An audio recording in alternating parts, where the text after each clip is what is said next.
Hey everybody, this is Matt from Matt's Fantasy Book Reviews, and today I'm going to be going through my September reading recap. First I'm going to be going through kind of a channel update, then I'm going to give you some stats on the channel, go through all the books that I've read, and then go through my mailbag. So let's start out with some channel updates. I have grown this channel an enormous amount, and it's shocking to me the growth that's gone on. I was getting, between like 3 to 4 subs a day for a really long time, and all of a sudden the algorithm just picked things up, and all of a sudden some of my videos just started kind of exploding, and I'm up to 2,900 subs now, which is, I was at like 730 like 6 or 7 weeks ago, and it just kind of blows my mind, and I'm so grateful for everybody for sticking around the channel. I also upgraded all of my equipment in the past month, as you can see. A lot of you are new, so you didn't realize before, but I was just on this little webcam with a really lame mic and no real background to speak of and horrible lighting, and I upgraded everything, in large part because the channel got monetized and I started getting money coming in, and I wanted to, give back to the channel and be able to make this, an enjoyable product for everybody. So yeah, again, just so thankful for everybody for making this possible to give the kind of presentation that I really, that I can actually be proud of. Also, I mentioned about when I did my 1,000 subscriber celebration, I made 2 big reveals, and one of them was that I have no intention of starting a Patreon account, and the other was that I have no intention of starting a Discord server. And I've gone back on one of those. I did start a Discord server. The channel growth is just enormous, and I have so many people reaching out saying they want like a community to get around and be able to talk about things outside of just me doing my videos and outside of the comments. And I thought about it, and it's a good idea. I was already spending more time on Discord and other people's servers. I still am, but I went ahead and started my own. Check the links at the bottom so we can have you join up as well. It's a fun experience being able to chat with you all about all the books that we're reading. But I am not going back on my Patreon promise to you all. I did mention that if my channel really blew up that I might reconsider that, but I don't consider this to that level of wanting to do that. I don't really need the money right now. Maybe at some point I will change my mind. I don't know. Maybe I'll switch back to physical books and buying books again and going through that huge expense, which is costing me like, way over $1,000 a year. So maybe I do that at some point, but really no intention of doing right now. I'm just doing this for fun, and I'm quite frankly shocked that I'm getting money in from advertising. So yeah. Nothing to do with the Patreon account at this point, but please come join us in the Discord server. It's a lot of fun. So I want to give you some reading stats for the month, and I'm going to keep looking down here because I have a paper I'm looking at. Before on these updates, I would be looking at my computer because I was sitting on a webcam. I don't have that anymore. I'm pretty far away from the computer. It's sitting like, I don't know, 10 feet over that way. Can't see it. So I'm going to be going over some stats on paper. So I read 8 books this month.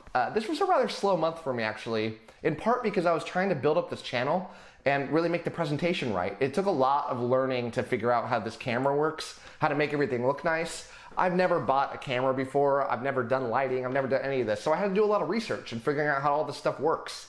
And it took some time. And so it kind of hit my reading goals much lower than normal. And you could see that in that, I read 3,900 pages this month, and that was 700 below the month before.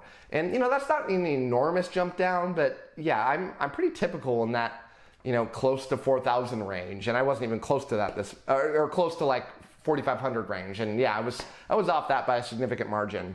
I'm up to 93 books that I've read this year, and a little over 46,000 pages. This month, the most pages I read in a month was 197, which is, lower than, usually I definitely have a day or two where I go well above 200. And my lowest was 89. And my average score for the books that I rated this month was 4.13, which is very good. My average score in general is about like 3.96, I think, in my lifetime. So to be above 4 is great. And one of them is a 1, and which really tore down the score. Every book besides one book was a 4 or a 5. And so that was awesome. That's been a great reading month. My views has exploded. So I got 62,000 views this month, and that's up from 20,000 the month before. I'm at 6,800 hours of people watching, which is kind of crazy. And that's up from 2,400. And I got 1,200 subs this month, and that was up from 300 the month before. So yeah, really grateful for everybody. The 3 videos I wanted to highlight that got the most views this month. I did a video called the Top 10 Completed Fantasy Series, and that pulled in over 16,000 views this month. I did one that was my favorite fantasy book of all time, according to my favorite booktubers, which was a big collab that I had so much fun putting together. I got like, a good couple baker's dozens full of friends to chip in and send in videos. And that one has a little over 3,500 views. And then I did my top 100 favorite fantasy books of all time. I'm splitting that up into 10s. So I did, 100 to 91, and then yesterday, or this morning, I think I released the 90 through 81, and that one video got 1,900 views.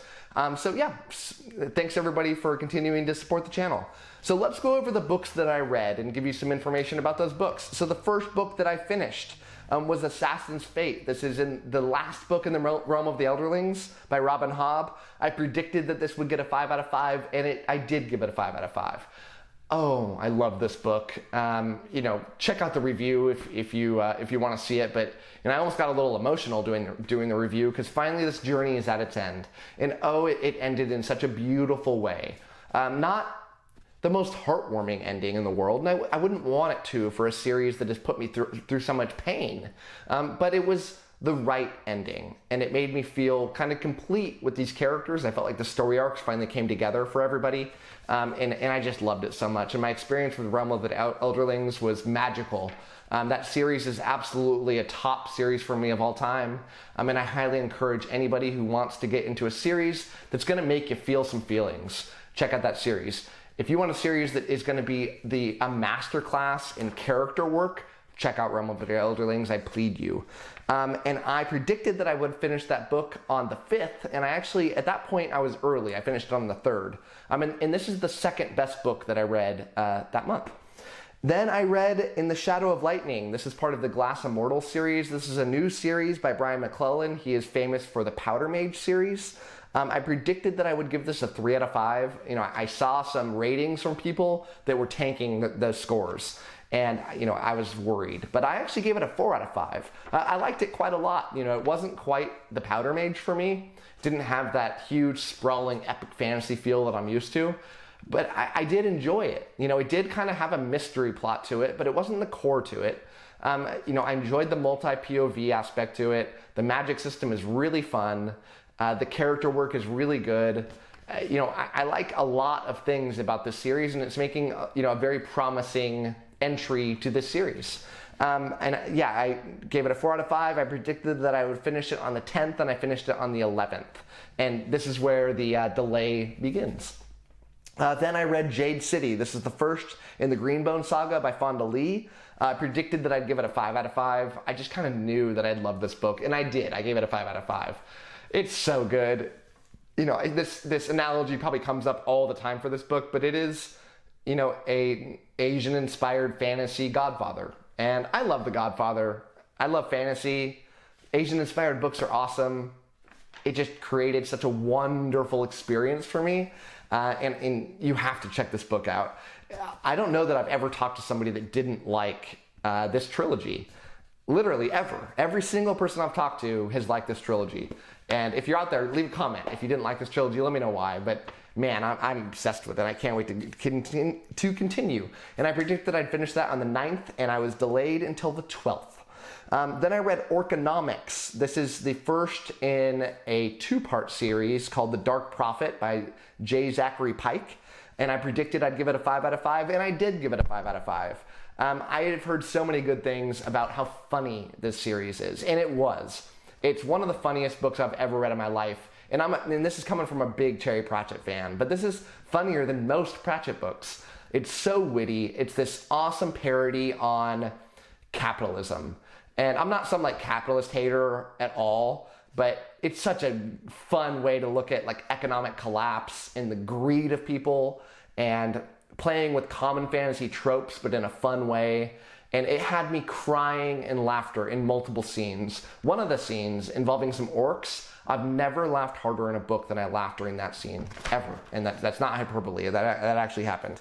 And I predicted I'd finish that on the 13th, and I finished it on the 15th. Then I read A Fracture in the Qwisdeep. This is the second book in the Jekua series by Travis Riddle. This is a Pokemon-inspired progression fantasy book.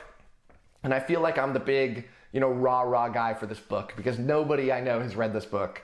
I saw some comments on the our fantasy subreddit about this, and it intrigued me because I hadn't played Pokemon in, a long time, probably like 20 plus years. And but I have such fond memories of it. So to read a book that used that as its inspiration is just so fun. It's a light read. Check it out. Read the first book in the series. You'll blow through it in a couple days, but super fun take on a Pokemon world, and without ripping it off directly. It has a ton of similarities, and it is dedicated to Charmander. So clearly it's not trying to hide the Pokemon aspect, but it has a lot of fun differences. And yeah, it's super enjoyable read. And I predicted a 4 out of 5, and I did give it a 4 out of 5. And I thought I'd finish it on the 15th, and I actually finished it on the 19th. Then I read Half a King. This is the first in the Shattered Sea trilogy by Joe Abercrombie. And I predicted I'd give it a 4 out of 5, and I did give it a 4 out of 5. I didn't realize until I was reading this book that this is a YA novel, and I'm not a big YA fan. I'm not like a YA hater, but it's not my thing. I'm an adult fantasy guy. And I thought, Joe Abercrombie, grim dark champion, one of my favorite authors. Oh, clearly I'm going to get a brutal book. No, this is written for younger audiences. And I didn't realize that until very far into the book. And yeah, it kind of shocked me because that's not what I was ready for, but the ending saved it. The ending is so good. The ending is classic Joe Abercrombie without the massive amounts of blood and gore. But the twist is great. And yeah, it saved it from being like a 3 out of 5. And I predicted I would finish that on the 14th, and I finished that on the 18th. Then I read Kings of the Wyld. This is the first in what is, I believe, going to be a trilogy, but there's only 2 books out right now. And that is The Band by Nicholas Eames. And I predicted 5 out of 5. This is a book that Patrick Leo recommended to me. I had him on my TBR video last month, and I asked him to pick a book for me to read, and he picked this. And I'm so thankful that he did. This is my book of the month.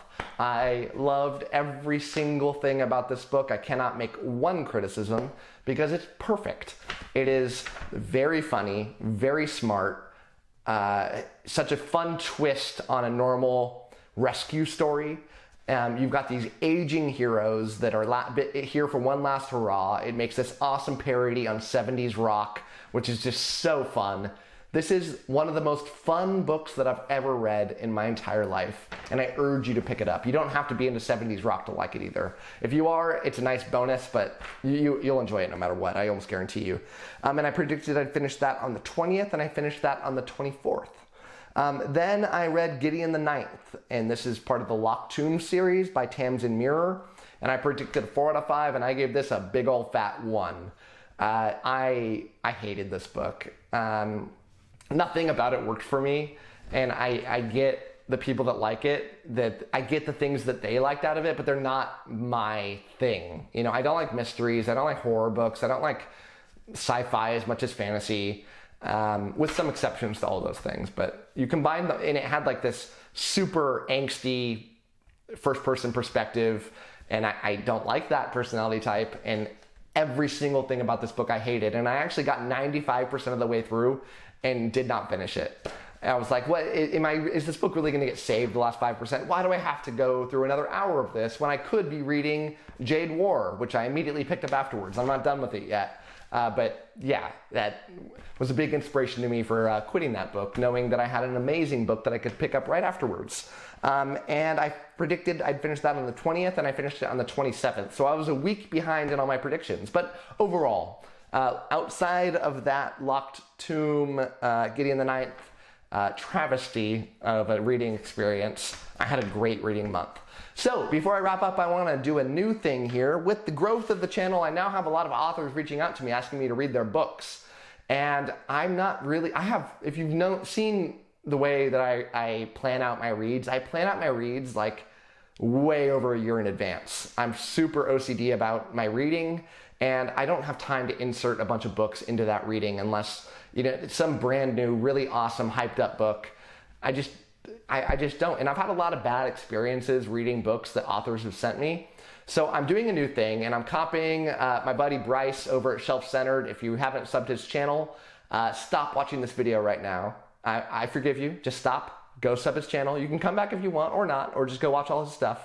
But he has this this thing that he does where he says, look, I'm probably not going to read your book, but I'm happy to share it in my channel and promote you. And I'm going to do that here right now.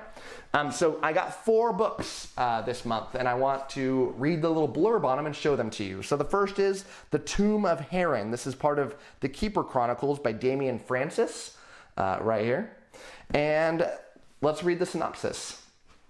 Let's see, where should I start? As rumors of war grow, Nerion needs a keeper more than ever. Orphaned since birth, 𝗖𝗵 has no expectations for life except surviving day to day. So when a legend from old stories claims that he is to be the next keeper, the powerful champions entrusted with defending Nerion, 𝗖𝗵 must journey further than he's ever imagined in search of an artifact long thought lost, the Tomb of Heron. Now 𝗖𝗵 must contend with elite mercenaries called Blooders, hired to retrieve the tomb for their mysterious dark master. As the challenges mount and time draws nearer to the war to come, 𝗖𝗵 questions whether he can live up to the legacy of the Keepers and save the nation of Nerion. So, that is The Tomb of Heron. Next up, I got a book called Black Bottle Man. This is from Craig Russell. Check out the cover there. And this says, 1927, Rembrandt is the only child in the tiny community of 3 farms. Soon, his 2 aunts grow desperate for babies of their own. A man wearing a black top coat and a glad-to-meet-you smile arrives with a magic bottle, and a deadly deal is made. Determined to undo the wager, Rembrandt, Pa, and Uncle Tamsyn embark on the journey of their lives. For if they stay in one place for more than 12 days, terrible things happen. But when and where will they find a champion capable of defeating the Black Bottle Man? That actually sounds kind of interesting, and it's really short. So I might actually end up reading that. And next, I got another book from Craig Russell. This is called Fragment. And let's check this one out. When avalanching glaciers thrust a massive Antarctic ice sheet into the open ocean, the captain of the atomic submarine must risk his vessel to rescue the survivors of a smashed polar research station. In Washington, the president's top advisor scrambles to spin the disaster to suit his master's political aims. Meanwhile, 2 intrepid newsmen sail south into the storm-lashed Drake Passage to discover the truth. And beneath the human chaos, one brave blue whale fights for the survival of his species. Awesome. And he has a couple major quotes here. I'm not going to read the quotes, but one of them is from Robert J. Sawyer, a Hugo Award-winning author of Quantum Night. And another is by Ian Esselmont, one of my favorite authors, one of the Malazan authors. And that makes me very intrigued. So I might have to check that one out as well. Craig Russell, you might have convinced me. And the last one I got is A Tangle of Sleuth and Thief. This is the first in the Weaver's Web series by J.S. Lockhart. Kind of a colorful front here. All right. At almost 17, Erin's teenage boy street thief guise is getting harder to pull off, while the lamp-lit alleyways she prowls are getting more dangerous. While she is coerced into a job far outside her comfort zone, it places at risk not only her secrets, but her life and the lives of those closest to her. As the weakest and most eccentric magic user in her family, Markham accepted he wasn't destined to succeed his father as regional governor. Content with the responsibility free life on the family estates that afforded him, he is blindsided when his comfortable life ends. His father is sending him to the city of Pete to enlist in the Sons of Ain, a military order whose local division is headed by his uncle. When Erin and Markham's path unexpectedly cross, they will be pitted against one another, as shadowy factions conspire around them, dragging them both deeper into webs of conspiracy. Each will have to rely on their unique abilities to remain unentangled as the strands tighten around them, bringing them ever closer and closer to one another, as well as closer to disaster. All right, so that is my monthly recap. Tomorrow I'm going to be coming out with my TBR video, so hope you watch that. And as always, thanks for watching and happy reading to you.